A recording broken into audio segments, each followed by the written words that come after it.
Thanks for joining us on Flipside today. My name is Daisy Leo Asikidi, and today we will be talking about our culture, and we're focusing on diversity. You know, May 21st, yearly, the United Nations has declared that we celebrate cultural diversity. It's an international holiday, and everywhere in the world, people come together to do something, maybe have a cultural festival, or they have someone give them history about some part of their culture. But the focus is always to ensure that the diversity of the world is encouraged, is celebrated, and no particular ethnicity, race, religion, or even gender is looked down upon. And we have this part of our country where we say these ones are the minority. You know, that word is so common, but it's all right. Today we'll be focusing on cultural diversity for development, and we're joining the United Nations to mark that day. I know today is not May 21st, but Flipside doesn't fall on May 21st, so that's not going to stop us from celebrating this day. But we'll go on a break quickly. When we come back, you will meet my guest and we'll get talking.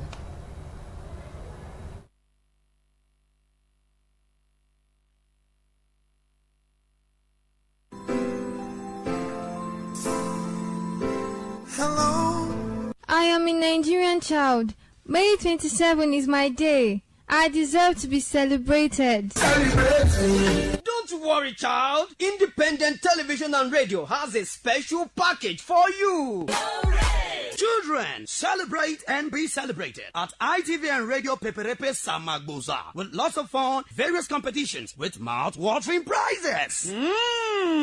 Parents, guardians, heads of schools, celebrate your children in a grand style at ITV and Radio Peperepe Samagboza. I can't keep myself. Allow me to flex.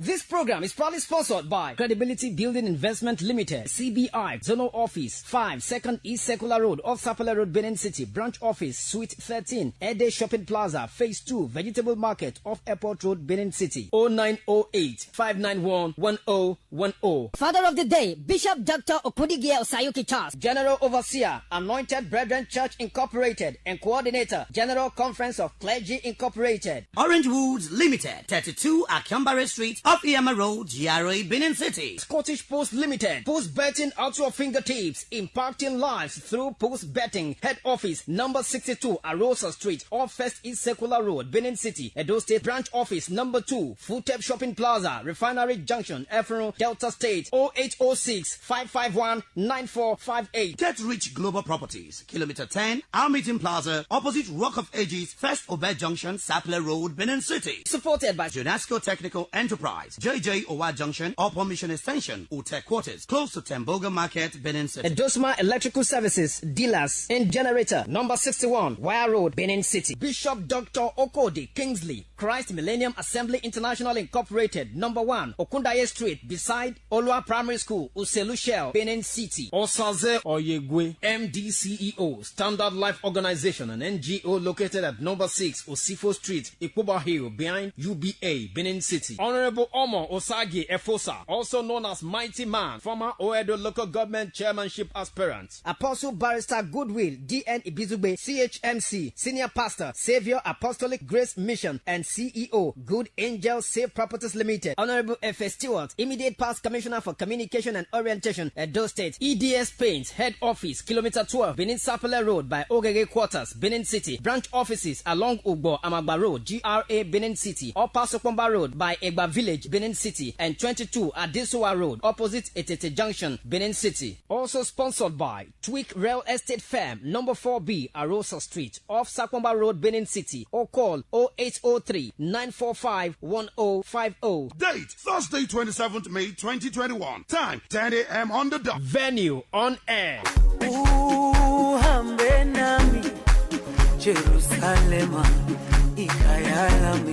ITV Radio Peperepe Samagboza. Boza. All right, so today we're celebrating the manifold forms of cultural diversity. My name is Daisy Lirasikidi for those who just joined us, and we're talking about the International Day for Cultural Diversity for Dialogue and Development. It's a UN holiday, and this day was formed in 2001 when the destruction of the Buddha structure in Afghanistan took place. You know, all these structural monuments are very important when you talk about cultures. In Spain, you still go there and you see lots of old structures. You go to the walls of China, Japan, people still talk about these things. If you come to Benin, you want to see the way our palace is built, especially the fence is always one pattern. And I know this one has gotten some form of restructuring, but the design is still same. And all of these things are what we're talking about. We're talking about the tangible, the intangible form, the creative industry, all of this. So you have to meet my guest, and the very person seated close to me, someone you've seen on Flipside before. It's been a long time though, and you know him, Squadron Leader Ehile. He's our father. Yeah, he's a repertoire of culture, a cultural enthusiast. He's actually the president of Benin Cultural Heritage Center here, and we're glad. It's a real big privilege to have you here today. Wahia Koyo, I will always speak my language first before foreign language. Very important. Okay, and I have a very cute young man here. It is really cute. You know what I'm talking about. I'm talking about Ezemegia Nwangwe. He is a first time on Flipside, so we're going to have to pull him down here over and over again until he becomes a family member. He's the secretary of the Benin Cultural Heritage Center, and it's an honor to have you here today. Thank you, Daisy. Nice having me on the program. Yes, but if you watch other sister media station, I'm not going to mention which one, you must have seen him on television. He also does his own presentation, and there's a program where they speak Benin. He's a presenter. Like, I doff my hat. I'm like, how do you people do these things? I'm Benin, no. No, don't doff your hat. You have to pay for it. Yeah. You go as they do now. I speak Benin. Let me clap for you. And I speak a bit of it, so at least one more. You know, I'm now part of them now. Oh, beautiful, beautiful. Okay, before I get into what cultural diversity is and all that details, there's something that's so pressing on my mind. Yeah. And that's the bronzes that were stolen from Benin several years ago during the British invasion. And it's been in the Western world, and they've been able to protect and preserve these artifacts for years, kept it in several museums. Now, Germany has agreed to return some of them. I think we're expecting them next year. Yeah. So, do you think this is a very smart move for us at this time? Are we ready to take possession of these things? It's ours, yes, true that, but are we ready? Can we preserve them for the number of years they've stayed, that generations to come will still see them just the way they are, in the condition that we're going to receive them? Do you think we're ready for that responsibility? My first answer to your first question is that it is a smart move, very smart move. The other one is we were the producers. We can preserve our artifacts. We can preserve our creation. Why can't we?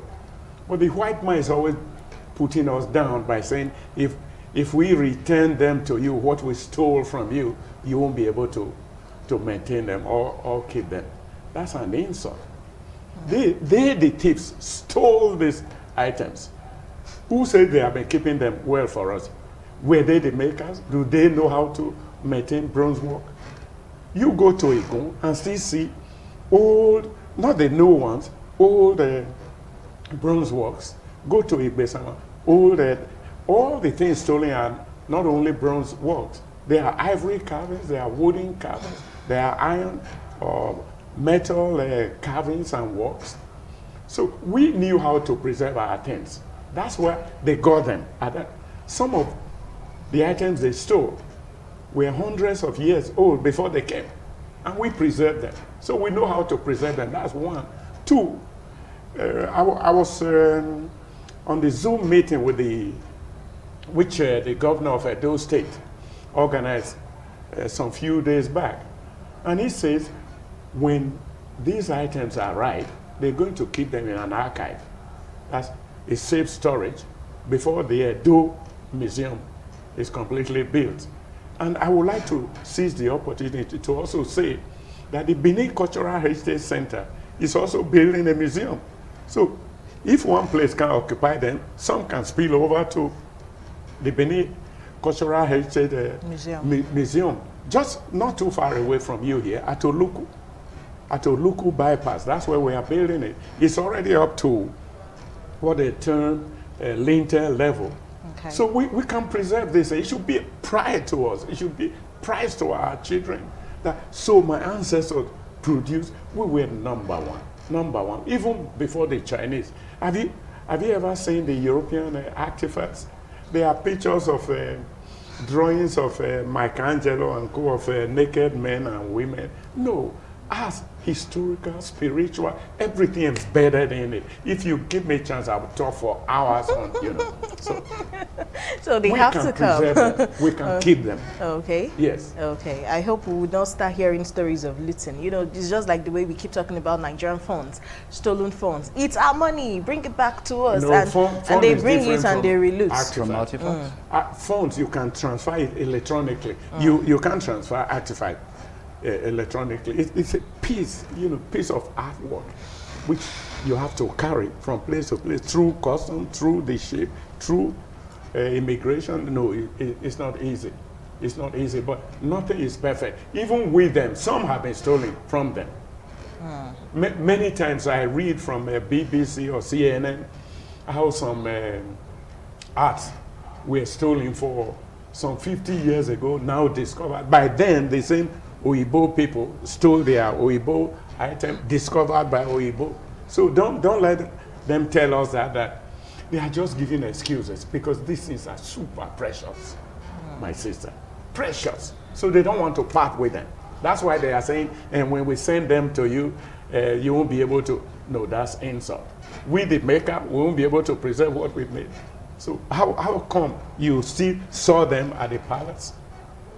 Okay. So I don't believe in what they're saying. You want to add something to that? In my own opinion, we're not doubting the fact that they were created by the Benin people. True. But I think some persons need to be trained in the art of preserving those artifacts. Not necessarily the bronze work. What about the wood? Perhaps maybe paper-like artifacts. These things are being kept under controlled environment.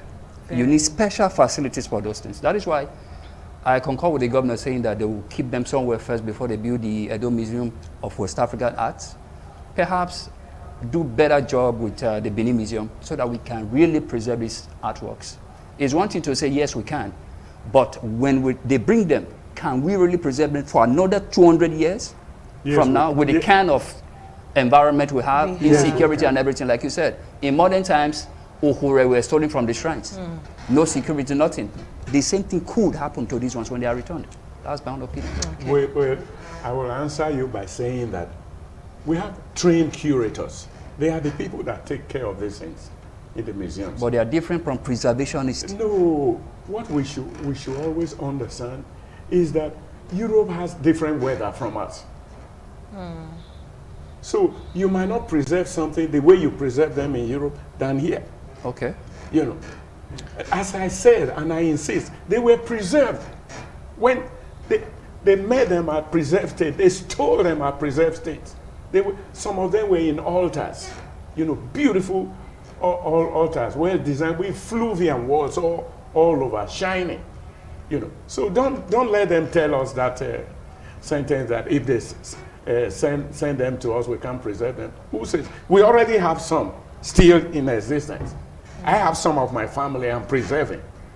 So I don't need to go to Europe, to a university, to go and learn how to preserve my bronze work. No, we won't take that. They should return this in quickly to us. Okay, let me be positive with you and share the same view that's hopefully to come, and we won't begin to hear stories of something was missing. this one came, but we can't find it, we can't account for it. A snake swallowed it, or a monkey took it. You know, we hear a lot of stories in Nigeria. No, it's everywhere in the world. Things are stolen in Japan, in China, in America, in Europe, everywhere, in Russia. Things are stolen. Every day you hear things. But basically, when the majority of these items are preserved, that's what we're talking about. Okay, so let's get into our discussion proper today. We're talking about cultural diversity for development. Before we even begin to talk about the area of development, let's establish what cultural diversity is. So what is cultural diversity? A culture is a way of life of a group of people, like the great Benin people, like you and I, the great people of the earth. Our way of living, that is, let me start by religion, our religious belief, our fashion, see, beautiful, the way we speak, our language, our songs, our history, our farming, our architecture, which is unique in the whole world. So all these things combined together forms our culture. And that is the same with other races or tribes. The way they totally live, the food we eat, whatever, you know, the way our friendship attitude, you know, the way we worship God, you know, that's our culture. But when you leave your culture and adapt, I'm going ahead of you, adapt other people's own, that's where there's problem.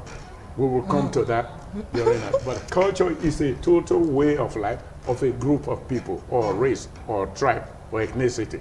The way they live completely.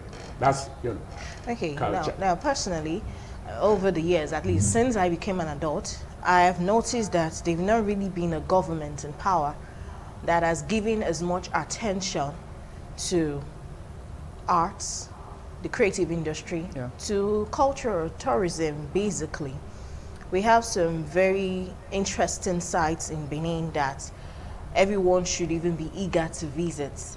But I think apart from the Emotan Shrine, not many even comes to mind. And even the Emotan Shrine is just there. That's how many people now see. You just pass it, it's just there now. No big deal. But how do we now create that desire in a government that will put a lot of resources into culture, that sector, and also ensure sustainability in governance? So if after 8 years this government goes, the next one comes and continues from where it stopped, what can we do? What can we suggest to ensure that this kind of platform is put in place? First of all, we have to teach our history again. If you go to the schools, no history anymore. If you don't know your history, how will you be able to appreciate your heroes and heroines? You mentioned Emotan. Some weeks ago, we went to clean Queen Eden site. I'm sorry to use the word, it was an eyesore. That was a woman that staked her life, sacrificed her life for the Beninese, for the kingdom to come up again. Right before at home, people were selling tomatoes, slicing vegetables and everything. Go to the moat by Hallmark. You see the way they have bastardized that thing. Go to the moat at Evieme area. You see people selling, you know, iron parts and everything. Scraps. They don't even know. But if we as a people don't have our own sense of history, how will you be able to know? The thing boils down to those in authority too. If the person in authority knows the value of his or her history, they will do everything possible to preserve it. So that is the bottom line. Teach our people first before we draw our plans. You can draw plans without a sense of history. What kind of plan are you going to draw? So it will be an unsustainable plan. May I come in? Oh, please do. Okay. The reason we are like this, he avoided it. But please, before I continue, will you permit me to say happy birthday to him? Today's his birthday. Wow! So I get cakes today. Yeah, no, you'll get pounded yam. Oh my God. No, we don't eat cake in Benin. Stories. No, it's pounded yam. Come on, it's just pastries with one cake. Yeah, okay, but it might be nice too. That's a pounded yam. Yeah, to make sense. Thank you. So the reason why we are like this is what we call, in capital letter, ignorance. Ignorance. So our leaders don't know, so they cannot teach us. Our intellectuals don't know, so they cannot teach us. So I wrote an article titled Incompetent Teachers Teaching Ignorant Children. What do you now get? Your professor is incompetent in the subject he's supposed to teach. The children don't know, so they were sent to the professor to teach. After teaching them, what will the children know? Nothing. That's why we are like this. We are like this because those who conquered us brought a different culture to us, strange to us. So we are at a crossroad. We are kind of confused. And this is why people don't value our artifacts. The religion, their own religion they brought to us, says our artifacts were idol items. They were from shrine. Instead of saying altar, they call our own shrine. Their own, they call altar. Instead of our okure, they put cross as their own.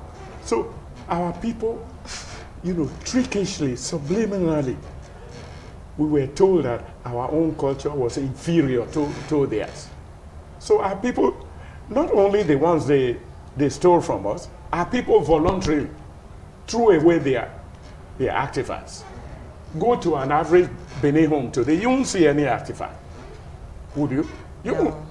All you will see, pictures of white God, white angels, white Jesus, white apostles, Not, you won't see a picture of Queen Eden or Queen Edia or all those beautiful, intricate arts. No, we have been asked to throw them away.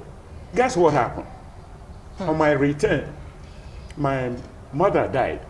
And after the burial, we went into her boxes and suitcases. And guess what? They were empty.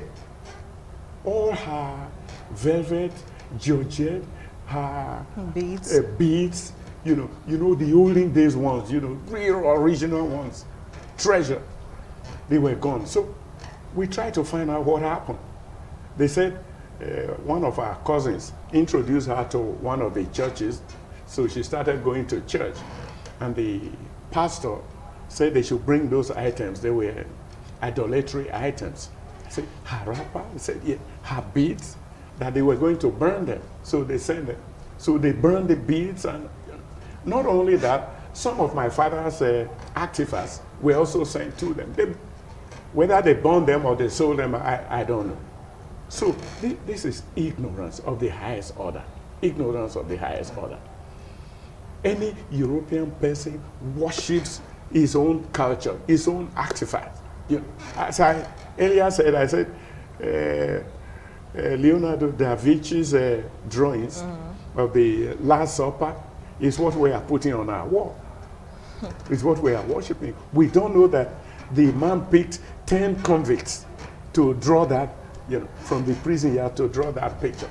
That's what we are calling Last Supper. Then we put on, Then we threw away our uhure, carved, for our ancestors.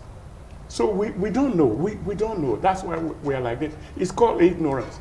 Will you believe a professor will wear suit, and put on tie in this hot sun? He claims that that's the best way to dress. So what is he saying? He's indirectly saying that his own culture is inferior to the white man's. So he dresses like a white man, The pastor dresses like a white man. If you pray with my beautiful outfit, God won't hear your prayer. It's only... Well, are you trying to say if we adapt another person's culture, maybe a part of it we admire, that is a problem? Because even the white people, you talked a little bit about religion, which, by the way, is a very dicey topic. Most of these people we watch on television, read about in books, are not even religious anymore. So I think the whole thing about religion is about your personal conviction and personal experience. There are people who still worship the Benin gods. And how many of even these gods that they call idols are from Benin?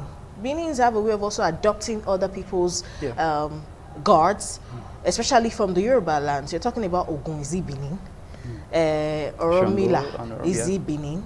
Even these Ayelala, is it Benin? So we also adopt other people. So are you saying it is wrong to see someone, part of another person's culture, and adopt it? Is that your point? No.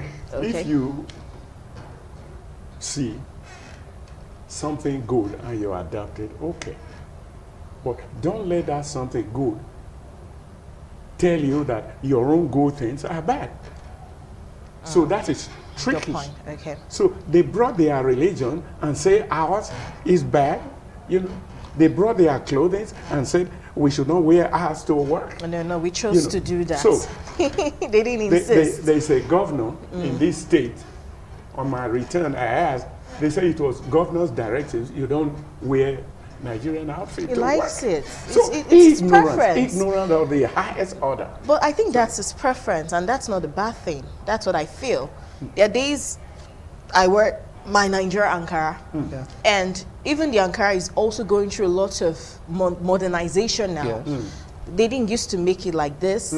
We even make Ankaras now in suits. Yes. So culture grows and things change. But So someone it's saying not you so shouldn't wear bad. it to work, your own culture, your own outfit, that man is out of his mind. No, maybe You know. that's. So this is why we are think- like this. I think we are getting the whole thing wrong. Yes, I think Okay. people In my also own should have opinion, yes. a choice to what they like. Look at it this way.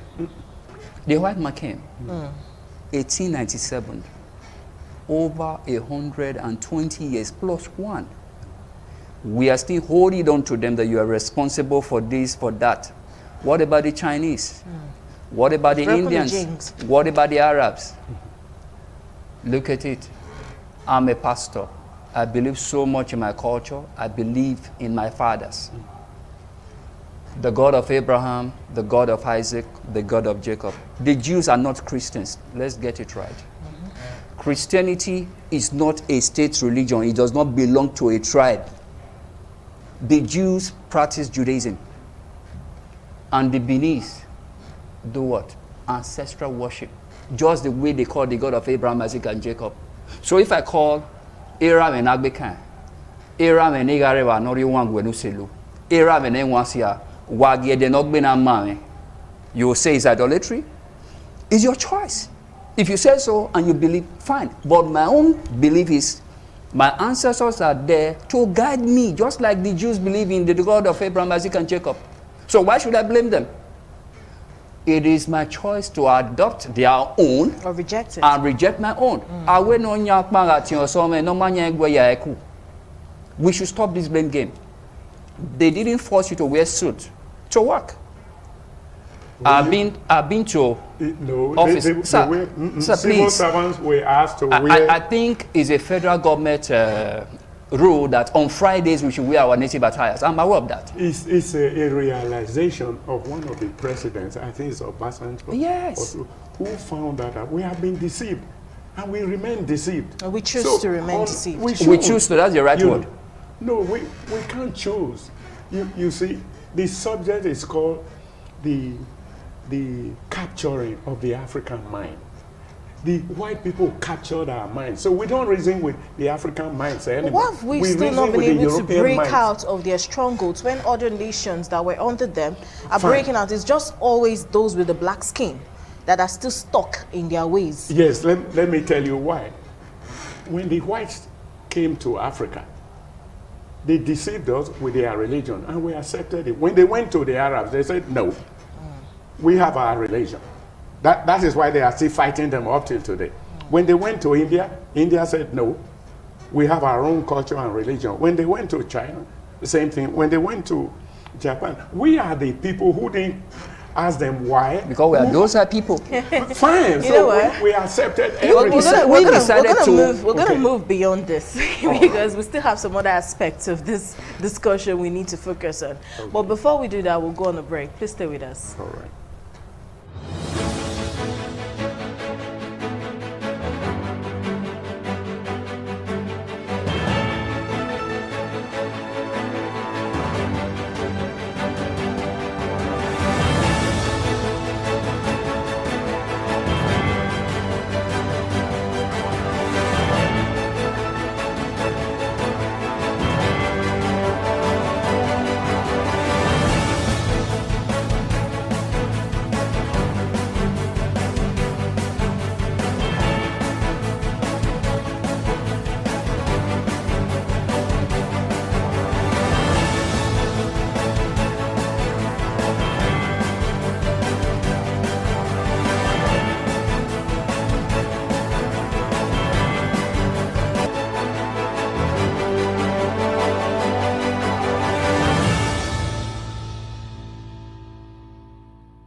right, so the debate still continued even behind the scene, but we're going to move beyond this one right now. And I want to talk about the free flow of goods from cultural goods.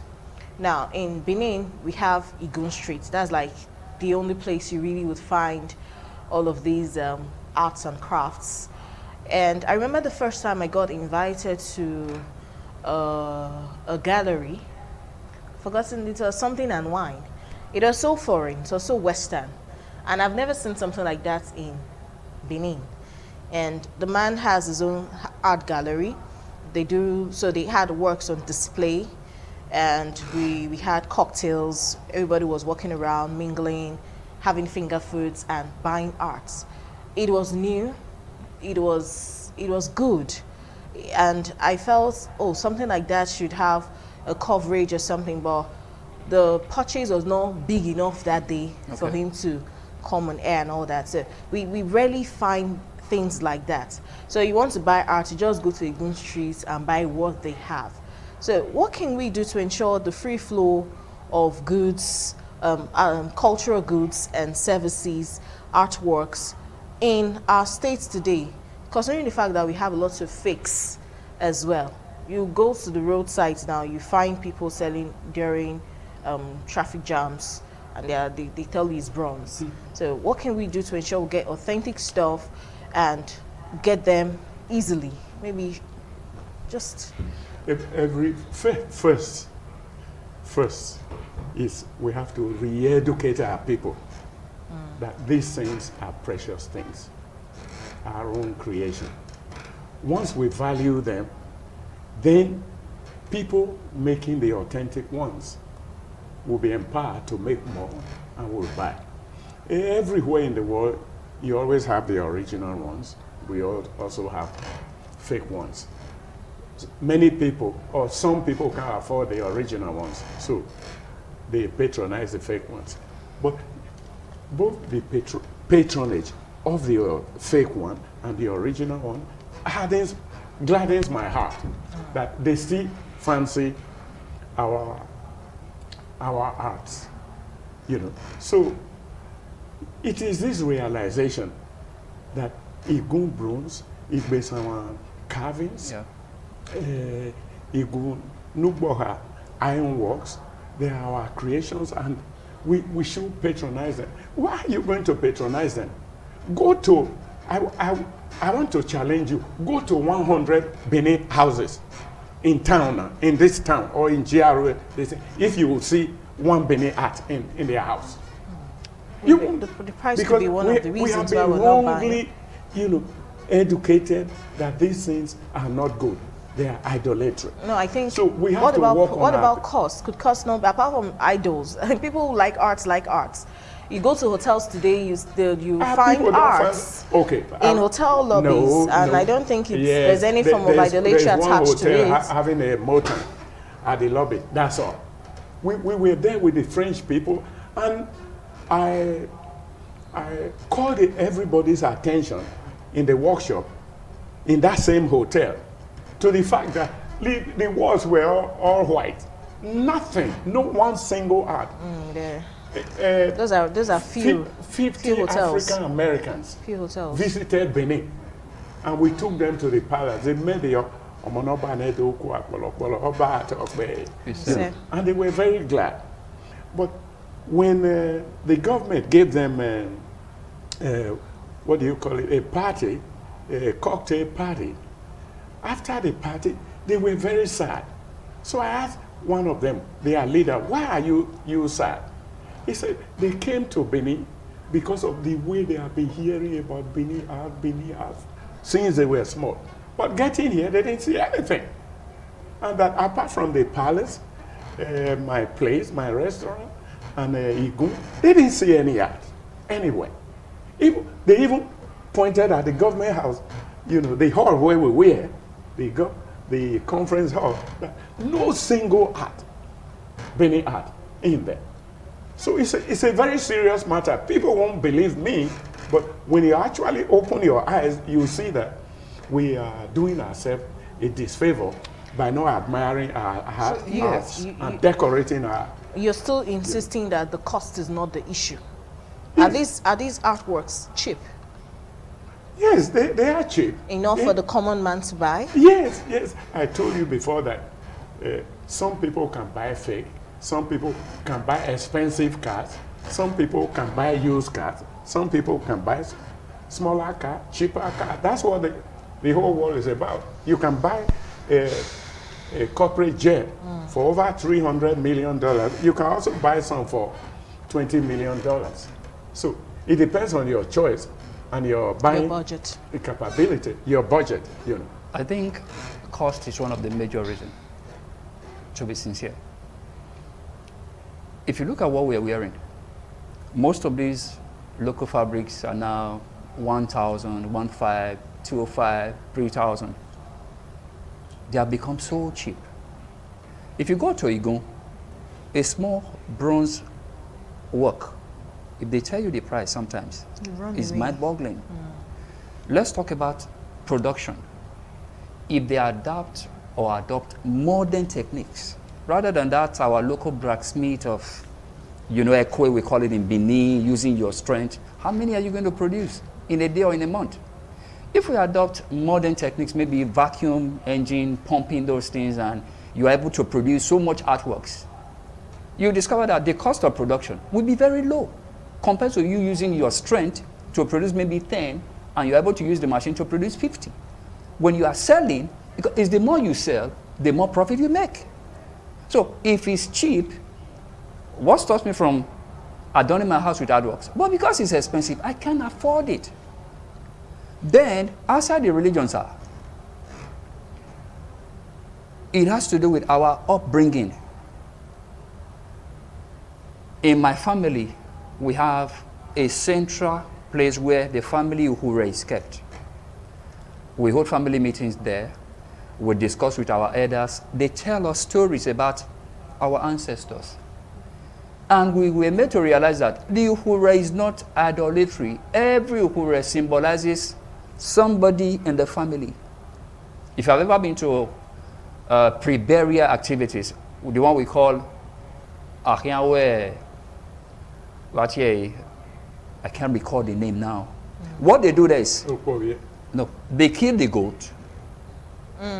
Then they start mentioning the names of every of your uncles.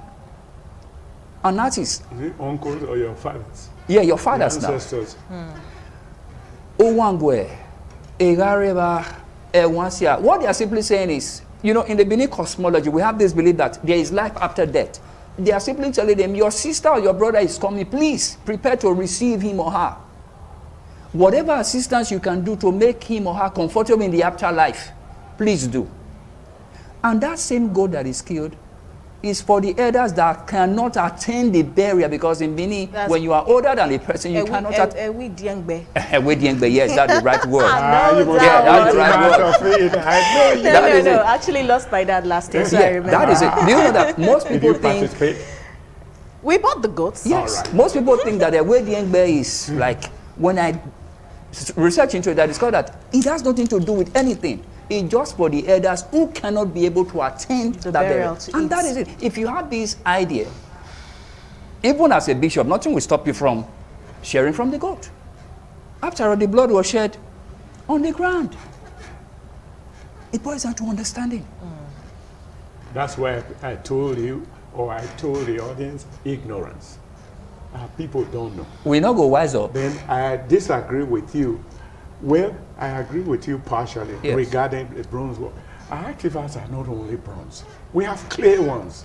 We have wooden ones. We have ivory ones. So you go to Igbesama, you get these are more difficult things to buy, to preserve. They need to be in some kind of temperature, especially for wood, so that it doesn't begin to break after a while. Because of the tedious, No, it's not oibo. It's true, because you even have furniture in your home. My grandfather's house, the doors that were made 100 years ago, they are still there. Do you think those woods that were available in the forest 100 years ago are still available there?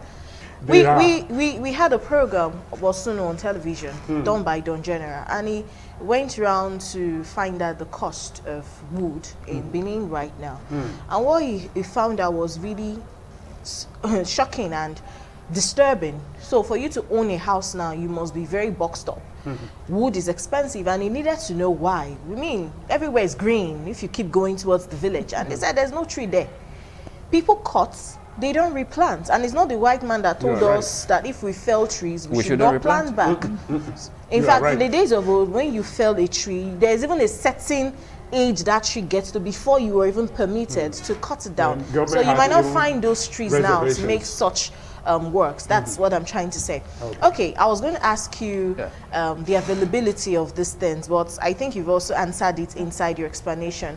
The more you have, the more access to get them, and we don't have as many artists.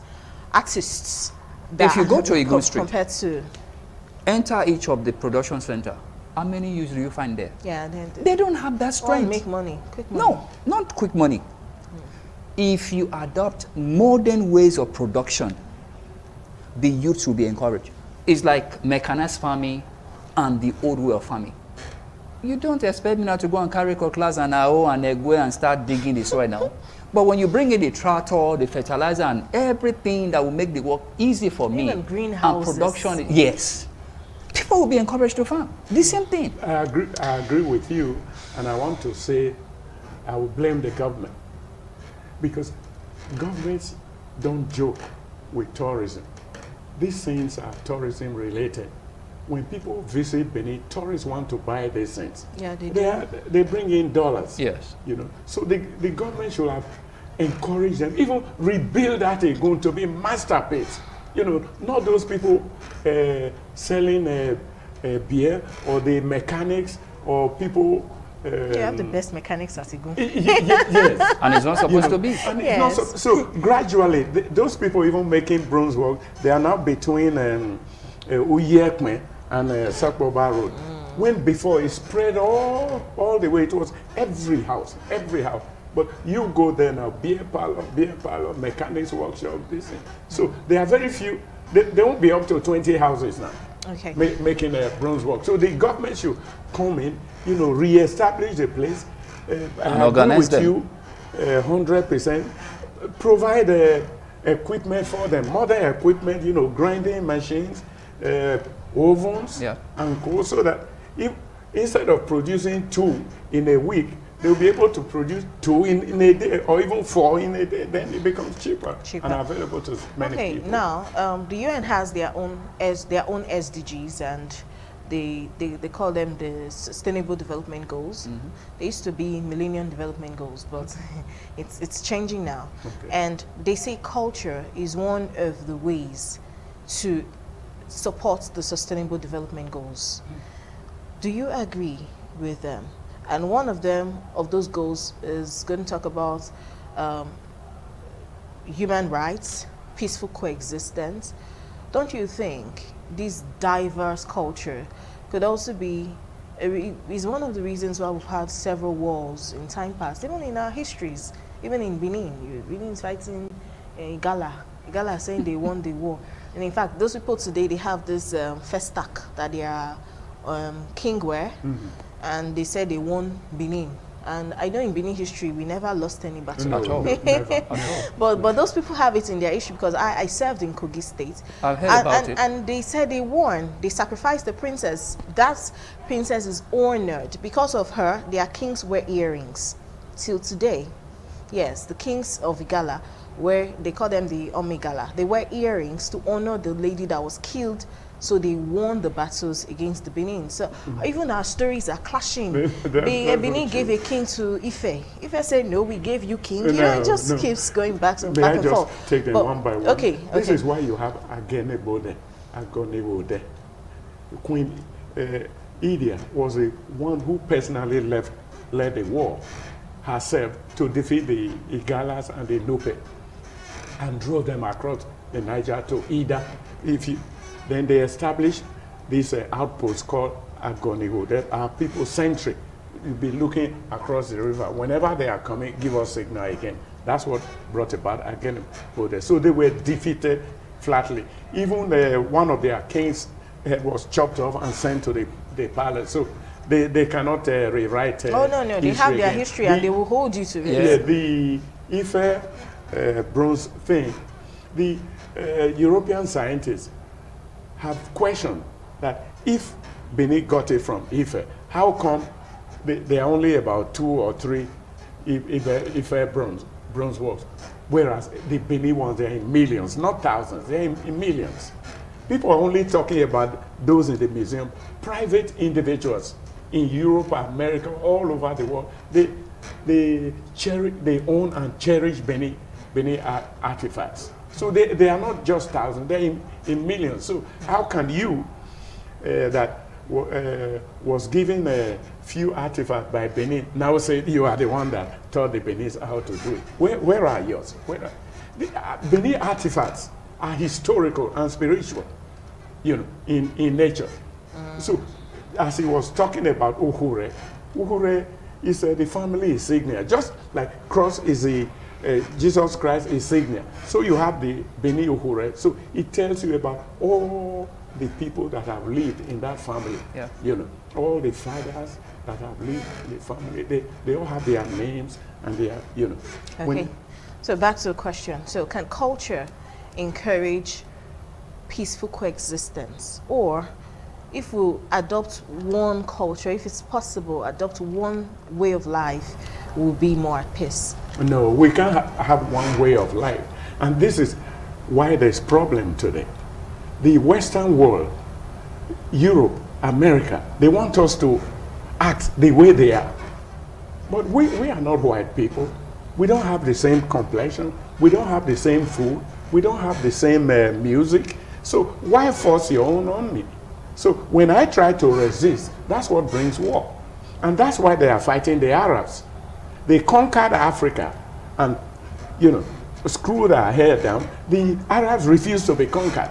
They refused to give up their religion. They refused to give up their fashion or their way of living. They refused to give up their language. So they hate them. But we gave away ours. India, the same thing. You know, they refuse their religion, their language, their dresses. You see an Indian prime minister, the way you greet the school children, their own culture. The same thing when you go to China. You know, not only that, when you go to America, the people called Red Indians, they were not actually Red Indians. The European thought, Columbus and co. thought they had reached India through the West, which was wrong. So the people are called Native Americans, the Apache, the Olmecs, and co. All right? Some of them still live in what they term reservation. They refuse to mix with the white people, they are conquerors. They still live in their huts, their way of life. So the American government, they respect them for that. If we all have our culture and respect one another's culture, there will be peace in the world. You know, you want to force your religion on me? No, I have my own way. You know, like I'm a Benin, we have our own ways of worshiping God through our deities. We feel God is too high, we can't approach it just anyhow. So we go through deities, we go through our ancestors. You know, they respect me that way. Keep your own way. I will also respect you. That's why there's war all over the world. People trying to force their culture on other people. People trying to say, mine is better than yours. The Benin said, that you are creating war. I would say no. That means for viewers who don't understand Benin, my mother's soup is sweeter than your mother's own. Will you agree? So, conflict. You know. But if I say my mother's soup is sweet, it's different. You know. So through television, through fashion, through music, the Western world, they are trying to dominate the whole world. And many smart people are resisting their domination. That's why all the conflict. Okay. You can even bring it to the Nigerian aspect. You know, the Christians want to convert some people to Christianity. The Islam, the people practicing Islam want to enforce their religion on other people. If you don't have it, I kill you. Or, that's why there is conflict. Practice your own, let me practice mine. by the time we reach heaven or hell, wherever that one is, if it exists at all, then we will know who has worshipped God. Okay. But it's that same God that created people and gave them different culture. It wasn't just me or my grandfather that brought the Benin culture. God created a great ancestors and gave them a piece of land to live, you know, and the food to eat. That land had food, you know, that we grow. You know, when you go to America, there's no yam now. There's no banana. Don't you know that? There's no oruru or all these things you find here. So why are you forcing me to adapt your own bread and potato? Then, you know, I'll leave my yam. Our choice. So conflict. Okay, and the last question I'm going to ask before we end the show. Do you think the way of life of people should also undergo transformation as the year goes? Like in most of the African traditions, Yes. most of the traditions don't favor women. That's one thing I've grown to know. I've read from even our history. If we use burial, for example, the things a woman will go through when her husband dies is so much more, if we want to follow the way the tradition is, compared to that of a man. So if a man dies, there's a number of months the woman has to mourn and do this and do that. The men they're not subjected to those things. So do you think our culture, our traditions should also be undergoing some form of modifications as we go with time? I do, but I don't think most of these discriminatory acts we hammer on most times is really bad. Let's go to the burial. There is this mistake people make. When a man dies, it is the senior son that lost his dad, not the other children. That aside, all the other children are simply helping the senior son to bury his father. He is their father. Let's go to the wife. When the woman loses her husband, she mourns the man, okay, for a certain period of time. And when the man loses his wife, he mourns his wife. I've seen it. My eldest brother, my late eldest brother, did it for his wife. Just like she did, or my mom did for my dad. So what is discriminatory there? When you talk of inheritance, ladies too inherit. In Benin now, so there have been transformations. It's just that some people's attitude towards culture, they interpret it to suit their own evil devices, engage the person involved. So then we say it's a bad thing. No, it's not. Okay. What I would say is that they pick some little holes and expand it to be the total, the big picture. No, that's not true.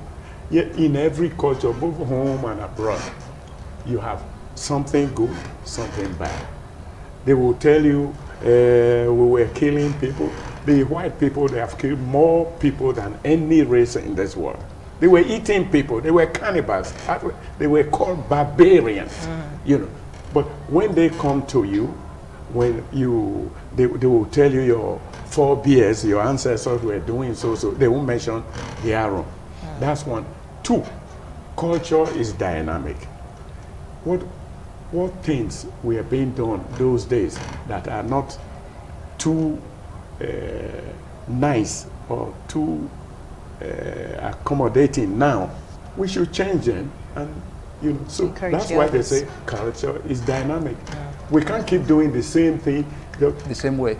The olden days saying culture. No, there are certain aspects of culture we can change. Some have been monetized now. Yes. So you don't need to do those things anymore. Very true, though. Okay, well, the issue of culture is something that even if you come back 10 years' time to talk about it, there'll still be some part of it to revisit. And on the flip side, I know before the end of the year, we're going to dedicate a full episode to the traditional ways of doing burials. That's going to be a full topic in this show. We're already working on it, and some things that you think are outrageous, they should be stopped, or some things that people just look at, it's too fetish and it doesn't really mean anything. And by the way, what is fetish? I think that's totally a personal definition. Culture is dynamic. Culture is what defines us. And I'm proud of lots of black people, even outside of Nigeria, that are not even Nigerians. They don't even know where they're from. They're black Americans. And they are just adopting the African culture. They wear our fabrics. They try to claim one African country or another, and they just try to mingle to find their roots. So we should encourage this more, and we should learn to respect people's preferences. We should learn to allow different cultures develop, grow, express themselves, and embrace our uniqueness. Our differences is actually what makes us unique. And if we can embrace it, I think we'll be working well with the UN to pursue peace and human rights. Suppressing one culture is actually a form of human rights violation, in case you don't know. We'll be back again next week with another topic. Get the video on YouTube and catch up on every part you've missed out on the show today. Bye.